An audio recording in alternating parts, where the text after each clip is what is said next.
Halo semuanya, saya Giani Ferderica Ivanka Katipana dengan NIM 2103020087 dari kelas 1C Ilmu Administrasi Bisnis. Baik, saya akan mereview buku yang berjudul Introduction to Sociology. Yang sudah kita ketahui, sosiologi merupakan gabungan dari dua kata, yaitu sosius dan logos, yang artinya masing-masing masyarakat dan belajar. Dengan demikian, definisi etimologi sederhana dari sosiologi adalah ilmu tentang masyarakat. Sosiologi adalah ilmu sosial atau perilaku yang berasal dari abad ke-19, abad di Eropa Barat. Perhatian utamanya adalah menemukan hukum-hukum dasar dan prinsip-prinsip yang mengatur kehidupan sosial manusia, dunia sosial, dunia kerja, dan perkembangan masyarakat dan institusinya. Itu tumbuh dari konteks revolusioner besar dengan perhatian besar untuk mengatasi perubahan sosial, gangguan, dan masalah dunia modern. Sosiologi mikro mempelajari aspek mikro manusia masyarakat, yaitu proses dan fenomena sosial berlangsung pada tingkat skala kecil. Sosiologi makro mempelajari aspek makro, yaitu struktur keseluruhan, fungsi perubahan, pengembangan, dan proses fenomena sosial pada tingkat skala besar. 6 besar bidang kajian sosiologi adalah organisasi sosial dan teori sosial, perubahan sosial, masalah sosial, sosial proses, kelompok sosial, dan kontrol sosial. Belajar sosiologi memberi kita pengetahuan, sosiologi imajinasi, cara yang mencerahkan untuk memahami kekuatan dan faktor yang mempengaruhi kehidupan kita sebagai individu, kelompok, masyarakat, dan bangsa. Sosiologi memberi kita dengan banyak manfaat praktis dan memberikan kontribusi besar untuk solusi untuk masalah-masalah sosial kontemporer. Penelitian sangat penting dalam sosiologi. Meskipun beberapa menantang status ilmiahnya, ia menggunakan yang ilmiah metode untuk memproduksi penyimpanan dan menyebarkan karya ilmiah pengetahuan tentang masyarakat dan fenomena sosial. Sebuah tipikal penelitian sosiologis mungkin melibatkan 7 langkah dan setiap langkah sangat penting dan harus hati-hati diikuti untuk melakukan penelitian standar dan berkualitas. Sosiologi bukanlah sebuah pulau yang saling bergantung satu sama lain.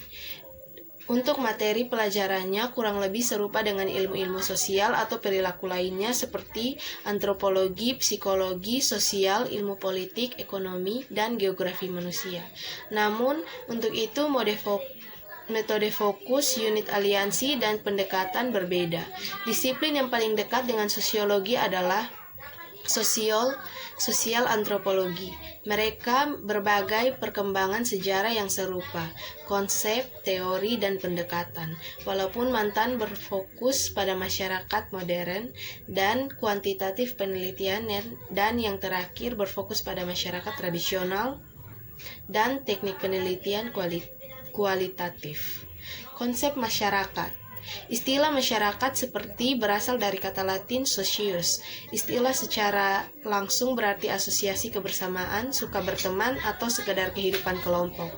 Konsep masyarakat mengacu pada pengelompokan yang relatif besar atau kolektivitas orang-orang yang berbagi lebih atau kurang umum dan budaya yang berbeda. Menepati wilayah geografis tertentu lokalitas, dengan perasaan identitas dan kepemilikan memiliki semua pengaturan sosial yang diperlukan atau sindiran untuk menopang dirinya sendiri. Kecenderungan umum dalam sosiologi adalah mengonseptualisasikan masyarakat sebagai suatu sistem dengan fokus pada sifat masyarakat yang terikat dan terpadu. Besar pendiri sosiologi juga berfokus pada dinamika aspek masyarakat. Konsep budaya adalah salah satu cara yang paling banyak digunakan pengertian dalam sosiologi. Ini mengacu pada seluruh cara hidup para anggota suatu masyarakat, termasuk apa yang mereka kenakan, kebiasaan, pernikahan, dan kehidupan keluarga, seni dan pola mereka, pekerjaan, upaya, keagamaan, kegiatan rekreasi, dan sebagainya. Ini juga termasuk barang-barang material yang mereka hasilkan. Konsep masyarakat dan budaya sangat penting untuk sosiologi.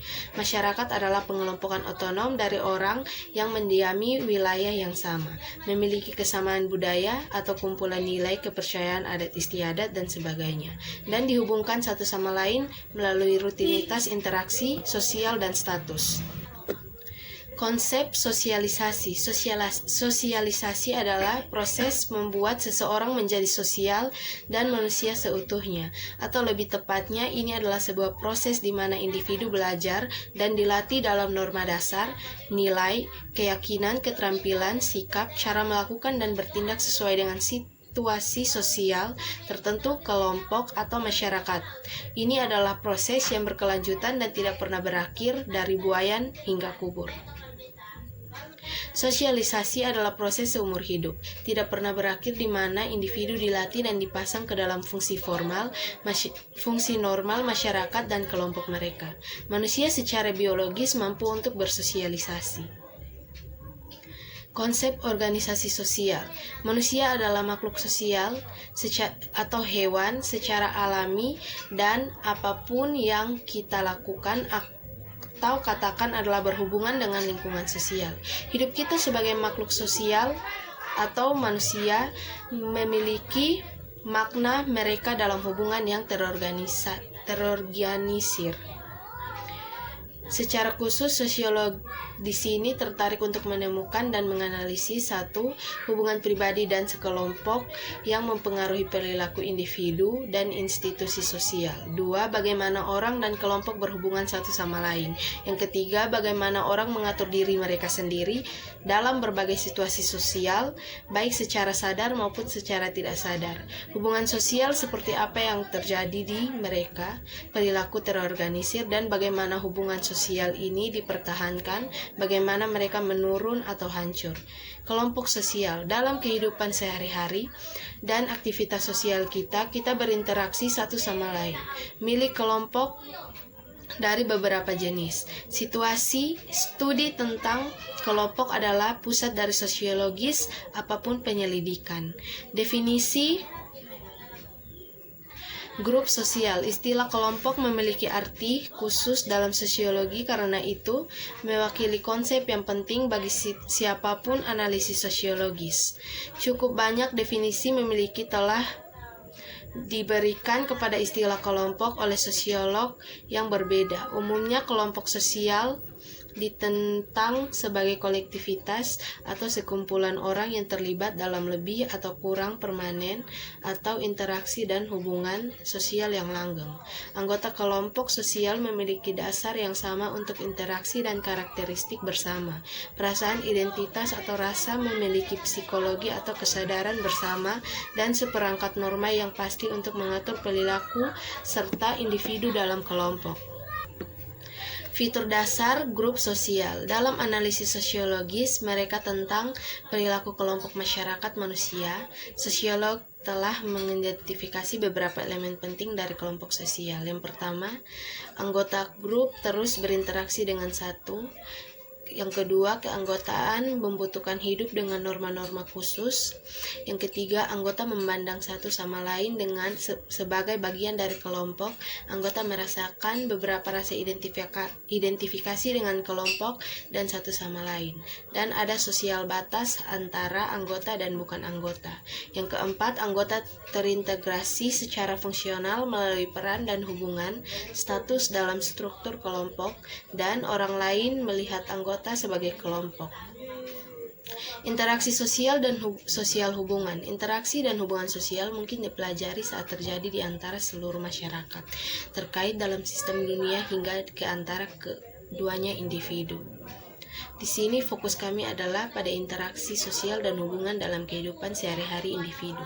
Individu adalah komponen utama masyarakat. Mereka membuat blok bangunan. Sebagai dalam hal yang sangat penting, pengertian masyarakat adalah produk dari tindakan individu. Kita selanjutnya dapat menyatakan bahwa masyarakat adalah representasi dari perilaku kolektif individu aktor. Hubungan sosial. Mengacu pada segala sesuatu yang rutin dan bertahan lama, pola interaksi sosial adalah individu dalam masyarakat di bawah batas-batas dan pengaruh-pengaruh sosial instruktur. Konsep proses sosial. Proses sosial tentu berulang, terus-menerus bentuk pola dan dalam sistem sosial yang terjadi sebagai individu, kelompok, masyarakat, atau negara berinteraksi dengan satu sama lain. Mereka adalah pola atau mode interaksi antara anggota atau individu dalam masyarakat atau kelompok, melibatkan ciri-ciri tertentu yang berulang, terjadi baik pada tingkat mikro dan makro. Mode proses sosial. Proses sosial dapat dimanifestasikan dalam beberapa cara. Secara umum ada 5 mode sosial proses, yaitu persaingan, konflik, kerjasama, akomodasi, dan asimilasi. Kerjasama adalah proses sosial di mana orang-orang bergabung tangan untuk mencapai tujuan bersama. Kompetisi adalah lebih mungkin terjadi di negara maju, modern, industri masyarakat daripada di masyarakat tradisional dan homogen di mana kerjasama tampaknya lebih penting. Asimilasi adalah proses sosial di mana sekelompok individu belajar dan menerima nilai norma dari grup lain dan terkadang menjadi virtual identik dengan kelompok dominan. Konsep patologi sosial. Patologi sosial telah ada sejak lama ketika manusia mulai hidup berkelompok. Misalnya, jika kami mengambil masalah, mengemis, dan kecanduan narkoba. Penyimpangan sosial dan kejahatan. Penyimpangan adalah perilaku yang dilakukan oleh anggota suatu kelompok atau masyarakat dianggap melanggar norma mereka. Definisi penyimpangan bervariasi menurut kelompok. Apa itu aksi sosial? Seperti yang bisa dipahami dari namanya sendiri, ada 3 poin mendasar dalam konsep. Pertama, adanya tindakan sosial, maka mereka yang melakukan tindakan tersebut, dan ketiga, mereka yang diharapkan mendapatkan manfaat dari tindakan. Tindakan sosial digambarkan sebagai tindakan individu, kelompok, atau usaha masyarakat dalam kerangka sosial, filosofi, dan praktik yang bertujuan untuk mencapai tujuan sosial, kemajuan untuk memodifikasi kebijakan sosial untuk meningkatkan sosial perundang-undangan, pelayanan, kesehatan, dan kesejahteraan. Metode pekerjaan sosial. Layanan kepada individu dalam kinerja mereka berbagi peran dan hubungan. Memberikan bantuan kepada individu, kelompok, atau masyarakat ketika menghadapi kesulitan dalam memanfaatkan kapasitas mereka. Menghindari faktor negatif yang mempengaruhi perkembangan. Prinsip dasar. Filosofi dasar yang membentuk etika profesional bidang pekerjaan sosial melibatkan prinsip berikut. Keyakinan akan nilai dan martabat manusia, menghormati orang, arah diri, menerima dan menghargai ide dan keyakinan sistem orang. Bekerja sama dengan orang lain, bukan bekerja untuk mereka. Dedikasi untuk martabat manusia, dan menghormati dan memahami keunikan setiap manusia dan nilai-nilai client system. Aksi sosial dan pekerjaan sosial adalah konsep yang terkait. Mereka merujuk pada tindakan atau pekerjaan apapun yang bertujuan untuk menghasilkan positif perubahan yang diinginkan dalam kehidupan orang-orang. Baik, sekian review dari saya. Mohon maaf atas kesalahan kata dan kekurangan dalam review saya. Sekian dan terima kasih.